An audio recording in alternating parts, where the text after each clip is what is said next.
Hi friends, and welcome to another slightly belated YouTube video where I set up my March bullet journal theme. First of all, I just wanted to apologize that I didn't have a February plan with me or many videos so far this year. It's been a bit of a time. I'll get into it a bit later in the video, but it's been a bit of a weird, busy first couple months of the year. Before I get too off track, I just wanted to mention that my setup for this month is kind of like a plant shop theme. And funny enough, right before I started recording this voiceover, I was on my YouTube recommended and I saw that Amanda Rach Lee also did plants for March. So her spread is a little more artistically sound than mine, but I had a lot of fun practicing my stems and leaves and little botanical doodles, so I hope that you like it. I hope that it looks nice in its own unique, different way. I added lots of little drawings of leaves and stems and a few little extras like little seed packages and stuff that really makes you think of heading into a garden, which hopefully before too long we'll be back to gardening and springtime activities, and it'll be a little bit less of a bummer like it is right now, kind of being stuck inside. So, as I said earlier, I haven't posted in a while. I've been having a lot of creative burnout, and I feel like for fellow creatives, it's so important to talk about burnout and how unpredictable burnout is. I actually had a couple videos that I was trying to put together throughout the last month and a bit, and every time I'd review the footage or I'd listen to the voiceover again, it just wasn't working. I didn't sound like I was enjoying myself at all. I kind of had this very non-excited, kind of sad and distant tone to my voice. That's not the kind of content I want to be creating, especially right now. So I figured, YouTube isn't a job necessarily, it's something I'm doing for a hobby that's just for fun. So it's nice for that because I'm not feeling the pressure that I have to upload, even though I'm in this kind of weird creative valley, as it will. And I have some plans for March, and I'm really hoping to get a couple more videos and back to that more consistent upload schedule, because the creative burnout has also gone into scrapbooking. Like, I haven't really scrapbooked much since my December daily project, and it's so disheartening not to feel that creative energy and feel like you can really engage in the things that you enjoy and that usually bring you so much excitement and happiness, and you're just kind of in a point in life where it's like, oh, I'm just not feeling this. So I'm kind of feeling myself coming out of that burnout a little bit, so I'm hoping that I'll be able to do some more crafting videos and introduce a couple new things to my channel. I'm really excited and I want to get back into things. It has been tough. My province, I'm from Ontario, Canada, and we were in lockdown for the majority for all of January and a few weeks into February. So that just lifted, and it's very unpredictable, and a lot of places are going back into a lockdown. It's very stressful. So it's kind of hard to be creative when everything in life is just so in limbo. But that's why I like doing bullet journal spreads like this one that kind of remind me that, spring is coming. It is on the horizon, and we're going to get there at some point. We're going to get there. And the grass will be green and the weather will be warm. I recently bought, around Valentine's Day, actually, a little Valentine's Day present for myself. I bought myself a couple of enamel pins from the Critical Role shop. So I got the Beauregard and Yasha pins, and I'm super excited to wear them on my denim jacket with my Caduceus pin and just really get to enjoy a little bit lighter clothes, because I'm very much over wearing a parka right now.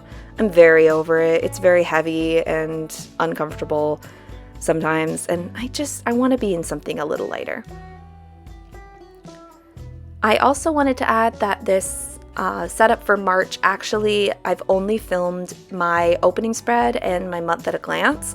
I didn't film myself making my kind of empty notes spread and my positivity tracker. they're very much the same as past bullet journal setups. I just was having a hard time drawing it all on camera, like being able to sit down and do it all in one sitting. So I ended up just deciding I was just going to use the footage from the first two, and then I did the rest of it off camera, which I think is helpful sometimes. You know, it's hard to fill it all out on camera because there's this bit of perfectionism that's very hard to shake. But I think it turned out really cute, and it definitely is giving me all that spring energy that I have been sorely needing. Here I'm just erasing the lines I drew for myself. I did this same technique when I did my February bullet journal spread that I didn't upload a video for. I created a little pattern and put it in only certain sections, so it looked like there's kind of a line separating them, but there actually isn't. I thought it turned out super cute, and it was something I wanted to try again for March and maybe for future bullet journal spreads as well. It really created a very consistent look for my pages, and I really like that. Consistency is something that I'm really trying to embrace creatively. I think it makes the creative process easier if you know what you're getting into. Like, oh, I have my go-to scrapbook layout, or I have my go-to bullet journal setup, and I can just follow those things, and it makes the task of creating a little bit less daunting overall. Here I have just moved into my favorites, goals, and month at a glance, and I'm filling in that same botanical pattern with the little seed packets on the top and the bottom of the spread. I think it turned out really cute. It's one of my favorite patterns. And for my markers this month, actually, probably should have mentioned this at the beginning, I'm a little out of practice. I used a Tombow in the color 192, and I used three of the Archer and Olive acrylographs, the light pink and a couple shades of green. I think my pack is, I have the Jewel Selection pack, so I've used the colors from that. And I believe I also used my mild liner a little bit to add in the little sprigs of lavender, because I felt like it needed just a little pop of extra color other than just the green, so I thought that the lavender added a really nice touch to it.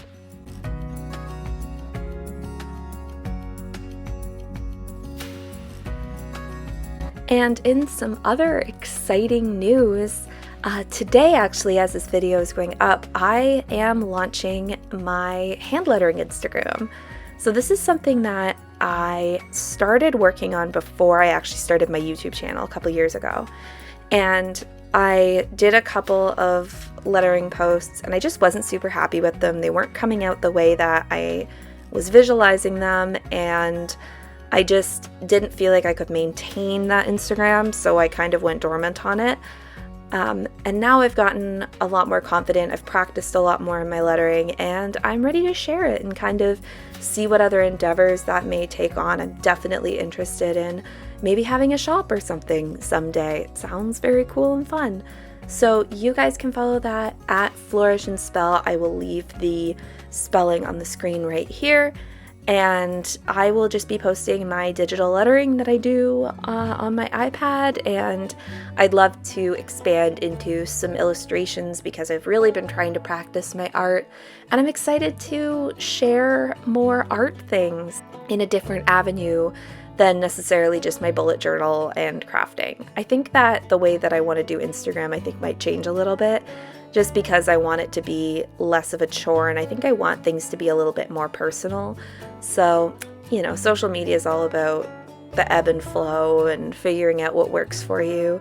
And sometimes it just takes time to perfect it. And sometimes, you know, you want to launch something or try something new, and it's just not the time to do it. You're not feeling it. You're not in the right frame of mind creatively, and you need a little bit more time to work on it and make it fit the vision that you have for it. And I think that that's okay. And I think that while, you know, it's always good to take opportunities when you can, it's also really important to trust yourself and know that you're going to be creatively successful in what you do, not necessarily to other people, but to yourself. Like, you want to feel successful with the things that you're doing, and you want to be proud of the stuff you're making.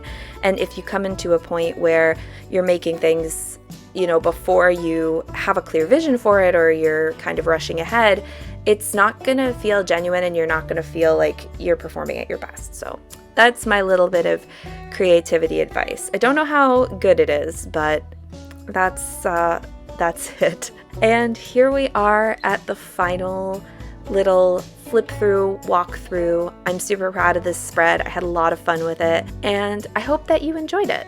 If you liked this video, make sure that you give it a thumbs up to show that you liked it, and consider subscribing if you haven't. I'm really excited to get back into this creative frame of mind, and extra excited to bring you guys along on this journey with me. As always, keep it magical, and I'll see you again very soon.